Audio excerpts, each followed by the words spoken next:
Hello, this is Techie once again, the former spokesperson for the American Cultural Tradition and or Cultural Memory Complaint Department, and the current and hopefully future, but who knows in these times of great fascism, head and or chief and or director head chief and or chief head director and or, what did I say, director chief head of the Stochastic Intelligence Agency. And I have good and or bad news, depending on your politics. If you're a fascist, this will be very good news, and if you're an anti-fascist, of course, this will be extremely bad news. But the Donald J. Trump Museum of Unwoke Art has globalized itself. Yes, indeed. It has taken over all of the museums in the world, and, just like Hitler wanted to do when he wanted to invade all of the countries in Europe and establish, basically a German-style fascism in each of the European nations. So too has Donald J. taken over all of the museums. Yes, this painting, of course, which is referred to as Virgin of the Rocks, this is the first version of the painting, which is located in the Louvre in Paris, and then there's a second version, which is located in the National Gallery in where? Yes, London, England, UK, and well, I don't know. And to some extent, I guess it serves the National Gallery right for stealing all of those artifacts from the so-called third world nations, etc.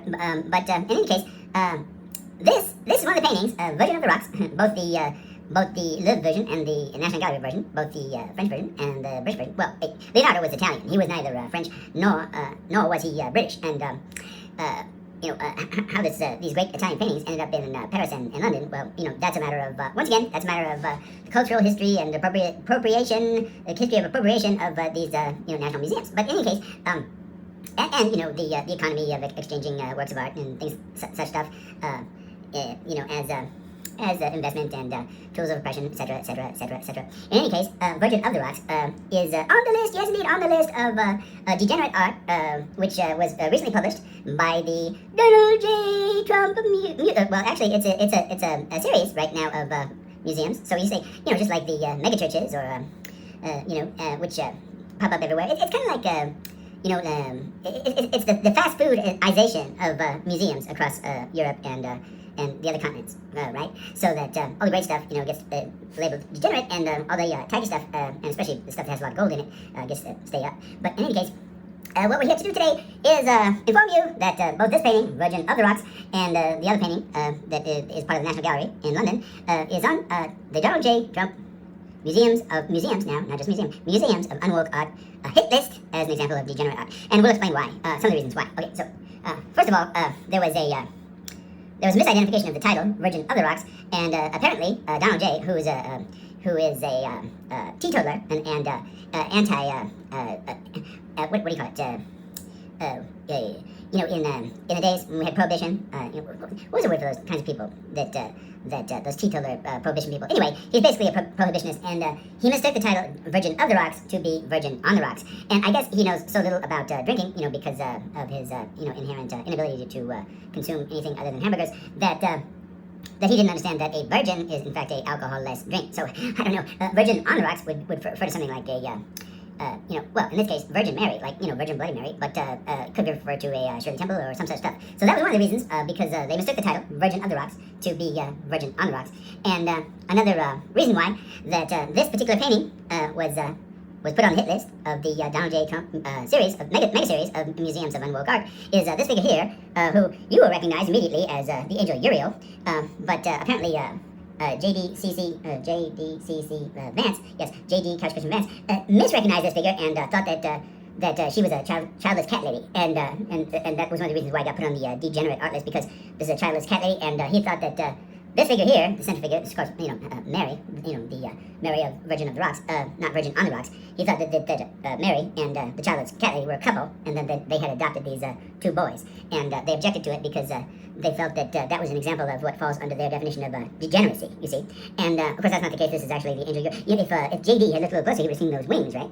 And of course, he didn't see the wings, and mistook this figure as a childless cat lady. Now, if you don't look for the wings and you don't know the context, I do admit she looks like she could be a very young childless cat lady. But in any case, so those are the first two reasons why this painting was placed on the degenerate art list of the Donald J. mega series of global museums of unwoke art, which now include all the museums in Europe, including those in France and the UK, and then hence because that in London and in Paris. And so they fall on his domain. In fact, the military. Well, we'll get to that later. But there's been a militarization of the museums as well, and all museums in Europe and elsewhere in the United States will now, be instead of museum attendants, there will be armed military police and with rifles and semi-automatic guns and hand grenades and such stuff to police the museums. But that's really outside the scope of our talk today. So the first two reasons then were, the degeneracy of the couple and the childless cat lady, which was a misrecognition of this figure right here, the figure of Uriel. And then the second was the misunderstanding of the title. Virgin of the Rocks was taken as Virgin on the Rocks. Okay, so the second reason is because the event that this painting describes, did I mention this is a painting by Leonardo da Vinci? Well, you probably know that already. But anyway, Virgin of the Rocks is a painting that Leonardo da Vinci painted. Let's see, when did he paint it? Well, I think he painted the first one around 1483, and the second one perhaps. No, maybe that's the first one. The first one somewhere between 1483 and 1486, and I honestly don't know when the second one was painted, but maybe we can look that up sometime later. In any case, this painting describes an incident from the gospel of Jesus Christ, which many of these Christian nationalists, pretend to know and understand and believe in and utilize, to conduct the narrative of their own lives, and that narrative includes, the moral aspects of the narrative and the and the ideological aspects of the narrative. Well, as we said, pretend. But in any case, okay. So the problem with this picture, according to the Donald J. Mega series of museums of Unwoke art across the globe, is the following. It describes an event that occurred in the life of Jesus. Okay, so let's identify the figures. Let's without making mistakes. So this is Mary, Jesus' mom, right? This is Uriel, right? The angel Uriel, and Uriel is pointing at, looks like he's pointing at John the Baptist, saying, look at, even this little baby infant knows to pray to the baby Jesus, and it looks like the little baby Jesus, okay, so we're identifying characters. This is little baby Jesus, he's giving the sign, he's blessing John the Baptist up here, just like he does later, he baptizes John the Baptist. Isn't that interesting? John the Baptist has already been baptizing people, but then baby Jesus baptized John the Baptist. Well, they're cousins, they're cousins, and so we've identified all the characters. That's Uriel, that's the angel Uriel, that's right here, that's Jesus, the baby Jesus, and that's John the Baptist, praying to the baby Jesus. Uriel saying, see, look what he does, look, he knows, he's a good little boy. And there's Mary, his Jesus' mom. And it's interesting, Mary is caring for John the Baptist there. She got her arm around John the Baptist, and it's Uriel that has the baby Jesus. And let's go ahead and, before I move on with the narrative, let's go ahead and look at the second version. This was the first one. Let's go ahead and look at the second one, see what changes, okay? Alright, so here's the second version. Well, you can see that Mary changed her costume, and then you have here. Now maybe I misidentified. Maybe the one carrying the cross is Jesus, and John the Baptist is down here, blessing him. No, I think that could be the case. It looks like Mary changed her clothes, and they all have halos. So Jesus got a halo, and John the Baptist. Now, the question is this? The question is this: is this one Jesus, or is this one Jesus? Well, it makes sense that Mary would have her arm around baby Jesus, and then and he does seem to be in a posture of kneeling and praying. See, the reason that I think this is the baby Jesus is because this one is more looking at his. Now this one is blessing the other one, but this one looks like he's praying to this one. But this one is carrying the cross, and Mary's got an arm around and this one. And why would she would want to put her arm around her own baby, not her baby's cousin. So but see, now this one's got hair, and then this one, his hair is shorn, and so I'm not sure which one is the baby Jesus and which one is.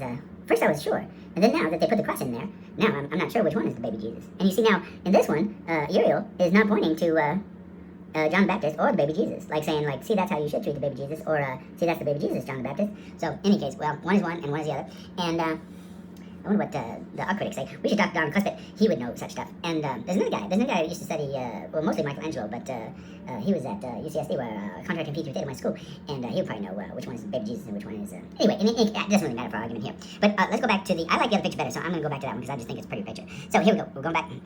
Interesting that they have some images from New Mexico and Arizona here. This looks like could be the Window Rock or something like that, or Rainbow Bridge or something. Anyway, let's go back and now see here it looks more like a grotto, like you'd find in the caves in Homer's The Odyssey, right?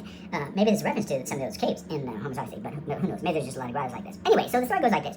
This is the moment where the angel Uriel comes to the aid of Mary and baby John the Baptist and baby Jesus, whichever one of those is, and he takes them.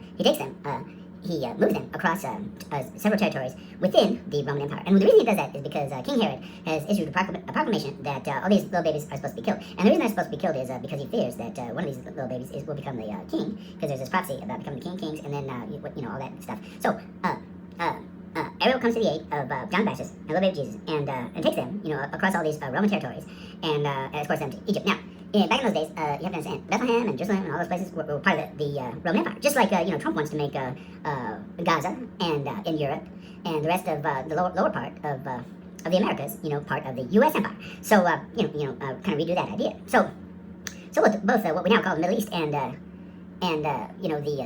Northern Africa, maybe not Southern Africa, they didn't get that far, but Northern Africa was all part of the Roman Empire. So back in those days, so to travel within the Roman Empire, you had to have a passport. You have to have a legal passport, and so you get this passport, and it's authorized by some proxy representation of the Roman Emperor, and then you can move around, and if you you can move around within these territories in the Roman Empire. But if you don't have a passport, then you can't do that. So that's illegal. So that's illegal, right? So this fleeing Herod and the decree, to kill all these babies, that's an illegal movement within the Roman Empire, and so they don't like that, right?